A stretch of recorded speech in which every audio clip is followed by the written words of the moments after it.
আমি কিন্তু এই জায়গাতে একটা ম্যাচ স্টার্ট করে দিই, ডিভিশন ম্যাচ। তার স্কোয়াডটা কিন্তু ভালোই ছিল আর কি, খারাপও না অতটা।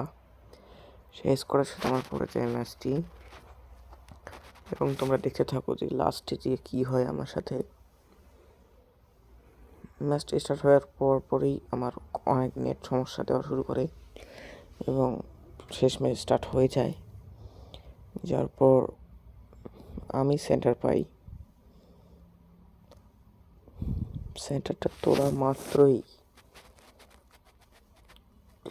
আমি সুন্দর একটা অ্যাটাকিংয়ে চলে গিয়েছিলাম, কিন্তু আমার ভুল পাসের কারণে আর কি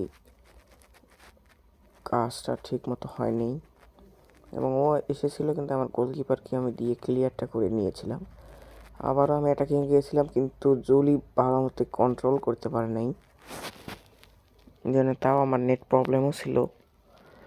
তারপর আবারও ওই অ্যাটাকিংয়ে চলে গিয়েছিল, কিন্তু অতটা কাজে লাগাইতে পারে নাই, এবং দ্রব্যাকে দিয়ে লাস্ট শেষ ম্যাচ আমি একদম সুন্দর একটা ফিনিশিং দিয়ে গোল দিয়ে দিই। দ্রব্যা কিন্তু অনেক ভালো মাপের একজন প্লেয়ার। আমার অনেক কষ্ট হয়েছিল একে নিতে, ফ্রি স্পিন মারতে মারতে একদম শেষ হয়ে গিয়েছিলাম। শেষ ম্যাচ পেয়েছি তাও। তারপর আবার ও সেন্টার তোলে, এই গোল দেওয়ার পরেই আমার নেট সমস্যা আরও বেশিভাবে শুরু হয়ে যায়। একদম খুব বেশি নেট সমস্যা।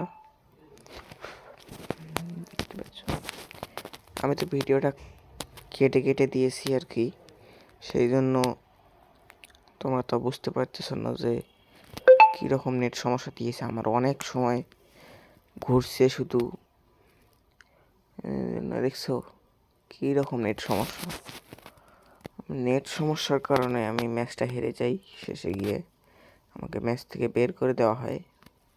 তার আগেই আমি স্ক্রিন রেগুলার অফ করেছিলাম, এবং সে কর্নার পেয়ে যায়। কর্নার থেকে কাজ করতে পারে না, ভালো কর্নার কিক মারতে পারে না। আমি জলিকে দিয়ে ক্লিয়ার করি দ্রব্যার উদ্দেশ্যে, পাসের উদ্দেশ্যে, এবং অ্যাটাকিংয়ে চলে গিয়েছিল। সে অনেক সুন্দর একটি অ্যাটাকিংয়ে দিয়েছিল। আমার এই সময় গিয়েছে আটকে গিয়েছে, এবং রোমেরও কিন্তু ক্লিয়ার করে শেষ ম্যাচ। তাও আমি ভেবেছিলাম কর্নারে হয়ে গিয়েছে। শেষ ম্যাচ তাও ক্লিয়ার করার পরেও তার পায়ে আমার প্লেয়ার দাঁড়িয়ে ছিল, তাও সেই রোমেরোর পায়ে এসে ওর বল বেঁধে গিয়েছে। আবারও কিন্তু আমি শুধু চাচ্ছিলাম যে আমি যাতে গোল যাতে না করি, গোল করার আমার কোনো প্রয়োজন নেই, আমি শুধু ডিফেন্স করব, মানে ক্লিয়ার। সে ক্লিয়ারও হতেছিল না আমার দ্বারা।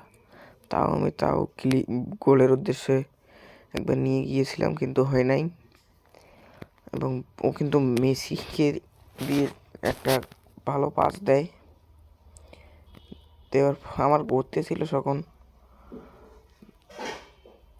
এবং আমি দাঁড়িয়ে আছি। যখনই মনে করো যে আমার ওয়াইফাই ডিসকানেক্ট হয়ে যায়, তারপর আবার কানেক্ট হওয়ার পর ডিসকানেক্ট হওয়ার পরেই আমাকে বের করে দেয়, আর এখান থেকে আর আমার ম্যাচ শুরু হয় নাই।